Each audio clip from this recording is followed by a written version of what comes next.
शेष मैच खेली हारिला पाकिस्तान। पड़िया भितरु कांदी कांदी गले घर को। पाकिस्तान रो जहाकू देखिबो ताहा आखिरे लुह।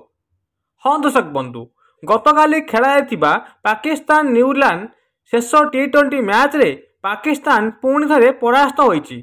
न्यूजीलैंड टॉस जीति बोलिंग पर निष्पत्ति नहीं। पाकिस्तान प्रथम बैटिंग करी Salman Agha 39 ball 51 run, Shadab Khan 20 ball 28 run, Mohammad शाहसी 17 बॉल 11 रन सहायतार 20 ओवर 9 विकेट हराई 128 रन करथिला।